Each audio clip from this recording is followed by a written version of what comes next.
Pinagbigyan ng PBA ang panawagang ibaba ang tiket para makapanood ang marami nating kababayan. Magkano nga ba ang presyo ng tiket sa pagbubukas ng 49th season ng PBA?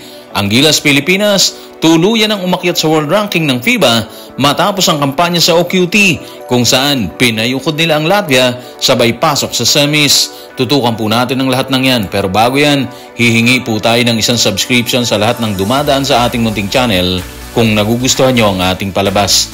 Kung medyo mabigat ang subscription, siguro kahit isang like at isang share na lang po yan. Okay na po ako dyan.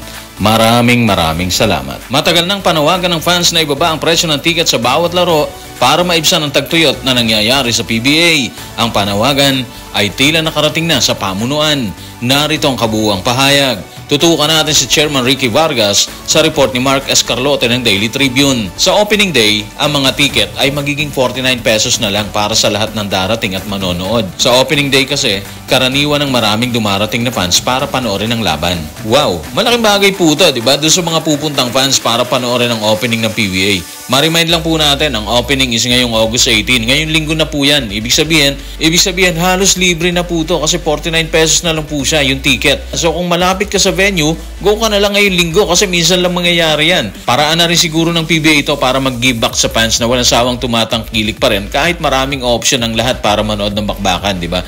And syempre, doon sa mga hindi maka-afford ng regular na presyo ng ticket, pagkakataon na po natin to. Pero paalala rin natin ngayon lang po to, kaya mas maganda kung sasamantalahin nyo kasi hindi malimit mangyayari yan. Doon sa malayo sa venue, kasi gagawin po yan sa Araneta Coliseum, manood na lang kayo sa TV, sa Pilipinas Live App at sa ibang platform. Lubhang mababa ang presyo sa 49 pesos lamang ang ticket para sa opening day ng 49th season ng PBA.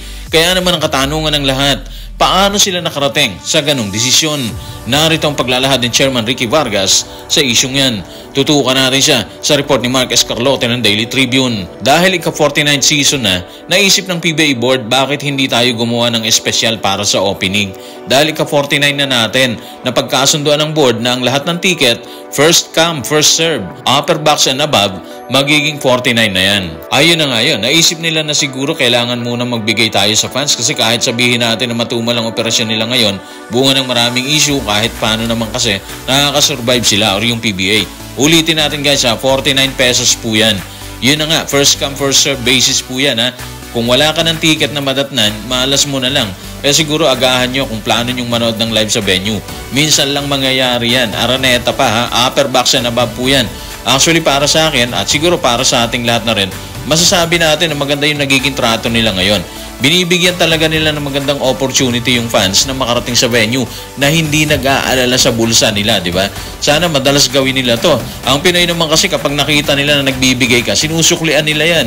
Meaning, posibleng bumawi ang Pinoy sa mga susunod na bakbakan. Manonood na sila kahit regular price ng ticket. Kaya sa tingin natin, win-win situation to, hindi lang sa PBA kundi maging sa fans. Walang dudang good news ang hatid ngayon ng PBA para sa nalalapit na pagbubukas ng 49th season ngayong Sunday, August 18 sa Araneta Coliseum. Ang good news na yan ay nadagdagan pa nang bumandera ang Gilas Pilipinas sa world ranking ng FIBA. Tanong, ano nga ba ang pwesto nila ngayon? Tutukan natin ang report ni Ruben Terrado sa Spin. Umakyat ang Pilipinas ng 4 na pwesto sa number 34 sa pinakabagong FIBA World Ranking Men na inilabas pagkatapos ng 2024 Paris Olympics. Teka, asa ng patunay dyan? Well, tingnan natin. Eto yan guys Base sa inilabas na world ranking ng FIBA sa kanyang official na website, number 34 na nga po tayo ngayon mula sa number 37 dati, di ba? 3 kagad ang tinalo ng Gilas Pilipinas matapos nating talunin ang number 6 na Latvia. At syempre nakapasok tayo sa semis, di ba? Dito sa OQT. Ang laking bagay nung ginawa ng Gilas, di ba? Yung number 6 na Latvia, nang talunin nila yan, doon talaga nakita ng FIBA na dapat iangat natin to kasi hindi biro ginawa nila doon.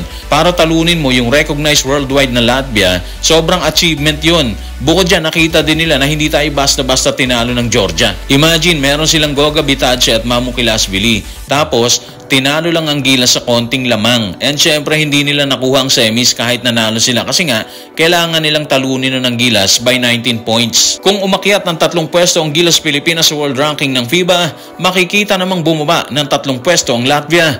Narito ang kabuuang figura ng nasabing issue. Tutukan natin ang inilabas na world ranking ng FIBA. Silipin natin yung inilabas nila. Sa ngayon kasi, nasa ika-9 na pwesto yung Latvia.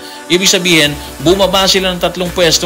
Malaking bagay talaga yung hindi nila kinayang pabagay bagsakin ng gilas at ang Brazil sa finale ng OQT. Kung tutuusin, hindi lang naman Latvia ang bumaba sa pwesto. Yung Australia bumagsak din sa number 7. Dati number 5 sila, di ba? Yung New Zealand, bumaba rin sila ng isang pwesto. Dati 21 sila, ngayon 22 na. Yung number 21, okupado na ng Japan na umakyat na 5 pwesto sa world rankings. Naisip ko lang siguro kung tayo ang nakapasok sa Olympics ng World Cup, baka mas malaki ang inakyat natin sa world ranking Kasi nakita natin sa nangyari sa Japan, umakyat ng 5, di ba? So meaning malaki ang impact ng pag-akyat nila sa Olympics sa pamamagitan ng World Cup. Pero kung umakyat tayo ng 3 pwesto guys, mas grabe ang inakyat ng South Sudan. Imagine dati nasa 34 sila, pero matapos nilang magpakita ng bangis laban sa US na muntik na nilang tinalo, umakyat sila ng 11 pwesto. Ibig sabihin, nasa 23 na sila ngayon. Anyway, kahit paano, malaki na rin ang nagawa ngayon ng Gilas. Iba na yung nakikita ng FIBA sa kanila. Kaya siguro abang-abang tayo sa mga susunod na galaw nila, especially ngayong November, para sa second window ng Asia Cup qualifiers. So guys, maraming salamat.